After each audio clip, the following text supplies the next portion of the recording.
मनीष एक auto rickshaw चलाता था। जब वो 15 साल का था तब उसके पिता का देहांत हो गया। इसी कारण मनीष को ही घर की जिम्मेदारी उठानी पड़ी और कॉलेज की पढ़ाई छोड़कर पिता की ऑटो चलाने का काम मनीष ने संभाल लिया। मनीष की बड़ी बहन सुलेखा की शादी में जो उसके पिता ने कर्जा लिया था, उसे उतारने के लिए मनीष ने अपना घर भी बेच दिया और माँ के साथ किराए के घर में रहने लगा। मनीष की बड़ी बहन अपने ससुराल में खुश है। इस बात की उसे बहुत तसल्ली है। माँ, सुलेखा दीदी का मेरे मोबाइल पर फोन आया है। तुम बात कर लो, फिर मैं ऑटो लेकर काम पर निकलता हूँ। हेलो सुलेखा दीदी, ये लो माँ से बात करो। हाँ बेटी, अपना ध्यान रखा कर, खूब खाया पिया कर, इससे बच्चे की सेहत पर अच्छा असर होगा। अब बस यही इच्छा है कि जल्दी से मैं नानी बन जाऊं और मनीष मामा। हाँ वो तो है, अब मामी कहलवाने वाली बस आ जाए तो मैं सुकून से तीर्थ यात्रा पर निकल जाऊंगी। नहीं नहीं, अपने नाती पोतों को खिलाकर ही तीर्थ यात्रा पर जाऊंगी। माँ, बस मनीष के लिए अच्छी सी लड़की ढूंढ लो जो घर संभाल ले। माँ, मुझे देर हो रही है, बाद में बात कर लेना। अच्छा सुलेखा, मैं तेरे से बाद में बात करती हूँ, मनीष को देर हो रही है। मनीष ऑटो लेकर काम पर निकलता है। उसे पहले ही बहुत देर हो चुकी थी, पर रास्ते में जाम भी बहुत था। वो सवारी का इंतजार कर रहा था। तभी उसका एक साथी जो उसकी तरह ऑटो चलाता था, वो किसी लड़की से झगड़ रहा था। अरे देखिए मैडम, ऐसा थोड़ी होता है? जब आपने मुझे यहाँ छोड़ने के लिए पैसे तय किए हैं तो चुपचाप मेरे पैसे दे दो ना। भैया, मैंने आपको बोला ना, मेरा पर्स रास्ते में कहीं गिर गया। मेरा मोबाइल फोन भी उसी में है और सारे पैसे भी। मेरा पर्स कहीं नहीं मिला। मैं तुम्हें बोल रही हूँ ना, मुझे अपना नंबर दे दो, मैं तुम्हारे नंबर पर पैसे भेज दूंगी। अभी मुझे देर हो रही है, मुझे सामने होटल में एक फंक्शन में पहुंचना है। क्या हुआ निरंजन, लड़ क्यों रहे हो सुबह सुबह? अरे देखना यार, सुबह सुबह पहली सवारी मिली और वो भी मुझे पैसे देने के लिए मना कर रही है। इन मैडम का पर्स कहीं खो गया है और मुझसे कह रही है कि पैसे बाद में देंगी। अरे ऐसा थोड़ी होता है भाई। कोई बात नहीं निरंजन, कभी कभी किसी की परेशानी को भी समझना चाहिए। एक काम कर, तेरे कितने पैसे बने मैं दे देता हूँ, ये मैडम मुझे बाद में दे देंगी।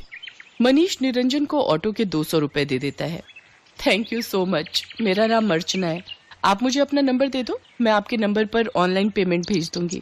बाकी अगर मुझे देर ना होती तो मैं आपको अभी पैसे दे देती। अब कोई बात नहीं मैम, ये लीजिए मेरा नंबर। अर्चना नाम की वो लड़की मनीष का मोबाइल नंबर ले लेती है और अगले दिन मनीष के मोबाइल पर पैसे ट्रांसफर कर देती है। आपके पैसे मैंने अकाउंट में भेज दिए हैं, आप चेक कर लीजिए। और कल के लिए एक बार फिर से थैंक यू, आपने अनजान होकर भी मेरी मदद की। अर्चना और मनीष बात करने लगते हैं। अर्चना को मनीष से बात करना बहुत अच्छा लग रहा था। उसके बाद एक दो बार अर्चना की मुलाकात मार्केट में मनीष से हो ही जाती है। धीरे धीरे दोनों दोस्त बन जाते हैं। मनीष को पता चलता है कि अर्चना एक बहुत ही अमीर खानदान की लड़की है, तो वो उसे समझाता है। अर्चना, तुम बहुत ही अमीर खानदान की लड़की हो। तुम में और मेरे में जमीन आसमान का फर्क है। मैं एक मामूली ऑटो रिक्शा चलाने वाला गरीब लड़का हूँ। तुम्हारा और मेरा यूं दोस्ती रखना ठीक नहीं है। प्लीज तुम मुझसे मत मिलो। तुम ना मिलने की बात कर रहे हो, पर आज तो मैं तुम्हें अपने प्यार का इजहार करने आई थी। मैं तुम्हें बहुत पसंद करती हूँ मनीष। मैं अपनी आगे आने वाली पूरी लाइफ तुम्हारे साथ मिलकर जीना चाहती हूँ। कहते कहते अर्चना फूट फूट कर रोने लगती है और मनीष उसे गले लगा लेता है। अर्चना अपने मम्मी पापा से इस बारे में बात करती है और जबरदस्ती मनीष से शादी करने के लिए मना लेती है। इधर मनीष भी अपनी माँ और बहन से इस बारे में बात करता है और एक शुभ मुहूर्त में दोनों की शादी हो जाती है। अर्चना का स्वभाव बहुत अच्छा था। उसे इस बात से कोई फर्क नहीं पड़ता था कि उसकी ससुराल गरीब है। ना ही उसने कभी इस बात की कोई शिकायत की। अर्चना, तुम मेरे साथ शादी करके खुश तो हो ना? हाँ मनीष, मैंने तुम्हें दिल से प्यार किया है। मैं तुम्हारे साथ बहुत खुश हूँ। माँ जी, सुलेखा दीदी सब मुझे कितना प्यार करते हैं। मुझे तो महसूस ही नहीं हुआ कि मैं अपना घर छोड़कर आई हूँ। तभी अर्चना की सास भी आ जाती है। जीती रहो बहू, हम बहुत भाग्यशाली हैं कि इस घर को तुम्हारे जैसी बहू मिली। अर्चना भाभी, ये देखो, मैं आपके लिए नई साड़ी लाई हूँ। आज आप शाम को कीर्तन में यही पहनना। सुलेखा दीदी, ये साड़ी तो बहुत सुंदर है, ठीक है, पर एक शर्त पर। आज आप मुझे खुद तैयार करोगे, प्रॉमिस? अर्चना की बातें सुनकर सुलेखा की आंखों में आंसू आ जाते हैं। उसने कभी सोचा ही नहीं था कि उसे इतनी प्यारी भाभी से इतना प्यार और सम्मान मिलेगा।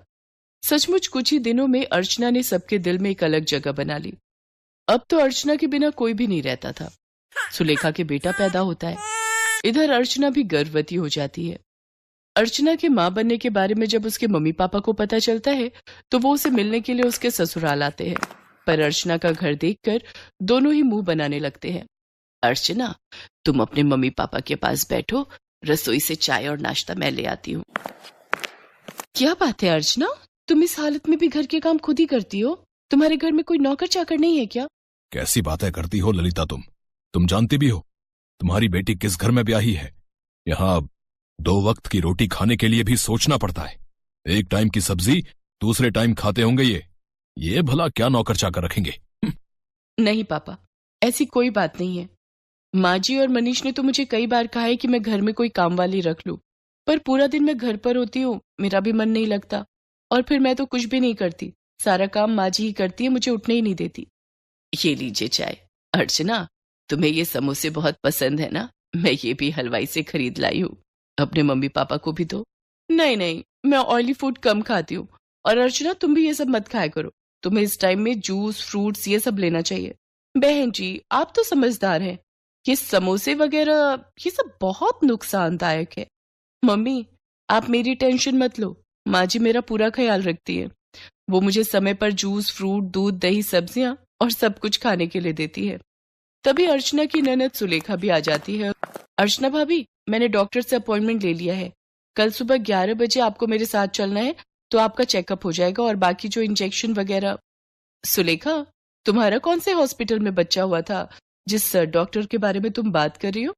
जी, वो बड़े बाजार में जो हॉस्पिटल है जहाँ डॉक्टर नेहा बैठती हैं, वो सस्ता बेकार सा हॉस्पिटल। अर्चना, तुम उस हॉस्पिटल में चेकअप के लिए जाओगी? तुम्हारा दिमाग तो ठीक है। अर्चना, तुम एक मामूली से हॉस्पिटल में चेकअप के लिए जाओगी?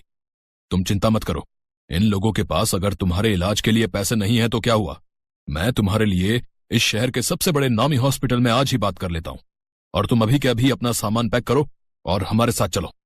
किसके घर? आपके घर पापा? मैं अभी अपना घर छोड़कर कहीं नहीं जा सकती। मुझे डॉक्टर नेहा, जो कि एक बहुत बड़ी और समझदार डॉक्टर हैं, उन्होंने सुलेखा दीदी की नॉर्मल डिलीवरी की है। उन्होंने मुझे पूरा रेस्ट करने के लिए बोला है। और शायद आपने ठीक से सुना नहीं, मुझे कल सुलेखा दीदी के साथ डॉक्टर के पास जाना है। आप थोड़ी देर और बैठेंगे या जा रहे हैं? क्योंकि अभी ना मनीष आने वाले हैं। वो शहर में एक नया रेस्टोरेंट खुला है, वहां पर मेरी फेवरेट आइसक्रीम मिलती है, तो आज मेरा वो खाने का प्लान है, तो हम सब डिनर के लिए जाने वाले हैं। अर्चना का ऐसा कोई प्लान नहीं था, सास और सुलेखा जानते थे, पर अर्चना अपने मम्मी पापा को एहसास दिलाना चाहती थी कि उसके ससुराल वालों का और अपमान ना ही करे तो उनके लिए बेहतर है। अर्चना के मम्मी पापा लज्जित हो जाते हैं और कुछ देर बाद वहां से चले जाते हैं। अर्चना की सास और ननद दोनों की आंखों में खुशी के आंसू थे। अर्चना अपनी सास और ननद के गले से लग जाती है।